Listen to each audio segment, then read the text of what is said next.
자, 오늘 국회의장을 중심으로 초선 의원들을 다 모아서 교육을 했는데 당선된 직후에 20명이나 오늘 행사에 참석하지 않았다네요. 정말 간 큰 초선 의원들이라 할 수밖에 없습니다.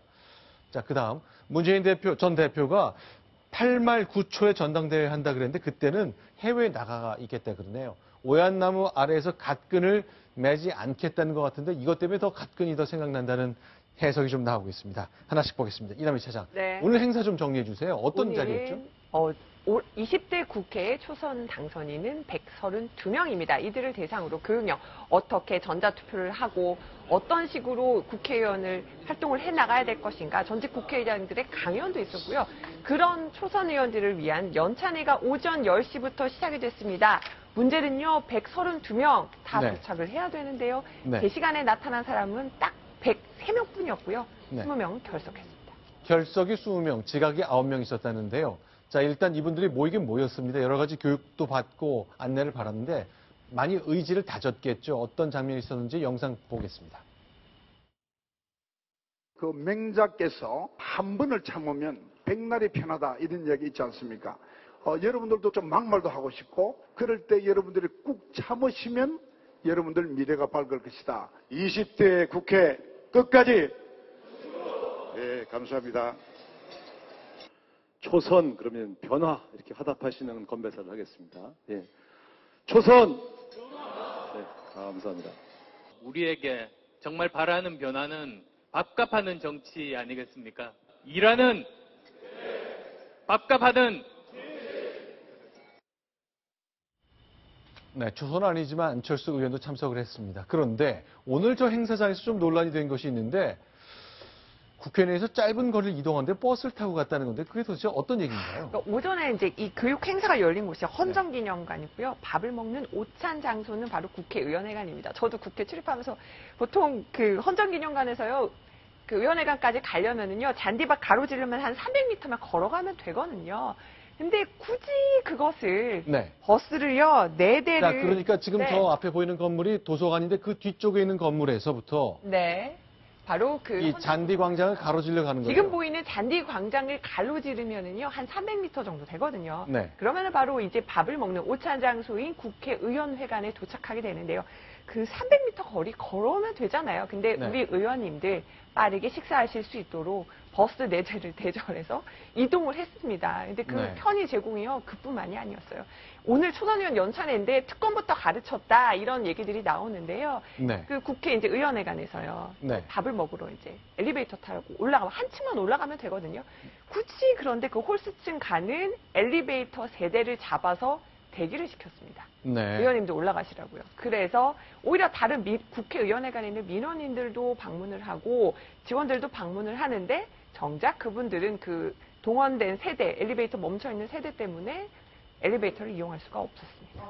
500m를 버스를 타고 갔다. 게다가 버스 3대인가요? 4대를 대절해서 의원들을 모셨다. 그건데 뭐 걸어가도록 하면 뭐 건강에도 좋고 그렇지만 또 딴 데로 셀까봐 그런 측면도 있는 거 아닌가 모르겠네요. 500m가 아니고 300m고요. 300m 요. 300m고 그 사실은 저것은 뭐 사무처가 네. 국회 사무처가 아마 의원들 경험에 의한 겁니다. 경험에. 네. 예를 들어서 저 정도면 우리가 상식으로 보면 당연히 걸어서 이동할 수 있는 거리인데 왜 저랬을까? 과거에 저런 부분을 의원들을 300m를 그 높으신 의원님들을 300m를 걷게 해 이럴 수가 있느냐?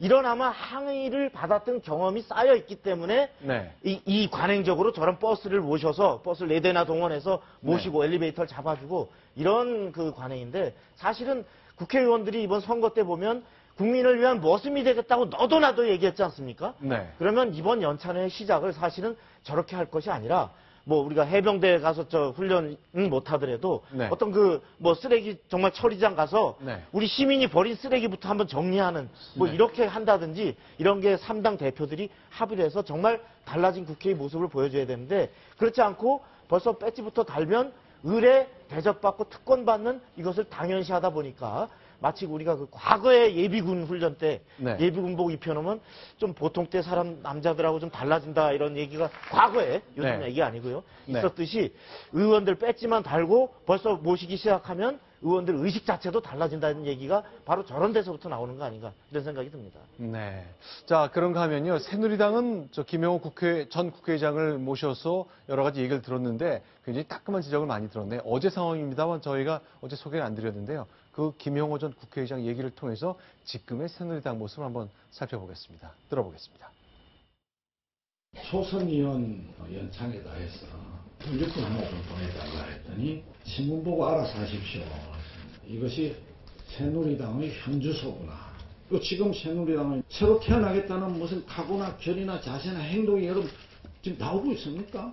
이게 내가 몸담았던 정당인가. 180석 이상 가졌으면요. 국회도 엉망됐을 것이다. 그래서 반성하는 120석이 훨씬 낫다.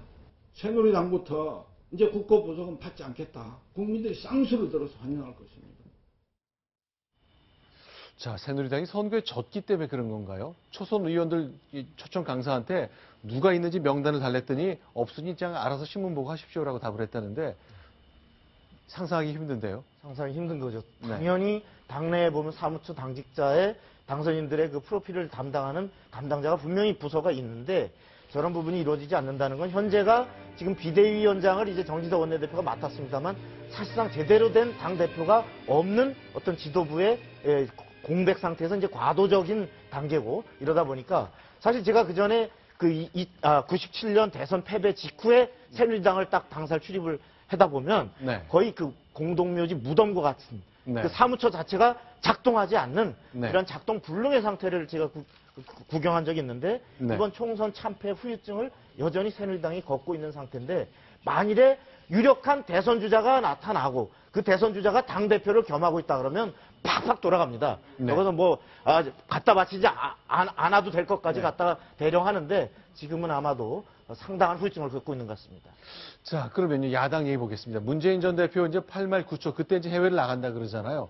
그러니까 아직은 어느 나라로 갈 것인지 이런 게 네. 정확하게 결정된 건 없는데 주변에서 문재인 전 대표 전당대회 치르는 동안 외국에 좀 나가 있는 게 어떻겠냐 이런 얘기를 하는 분들이 많다. 이 정도로만 오늘 문재인 전 대표 측 복수 인사들이 저에게 밝혔는데요. 아무래도 네. 아무튼 여의도와 거리를 두겠다 이 컨셉으로 계속 외국도 나가는 것도 뭐 생각해 볼 수 있지 않겠느냐.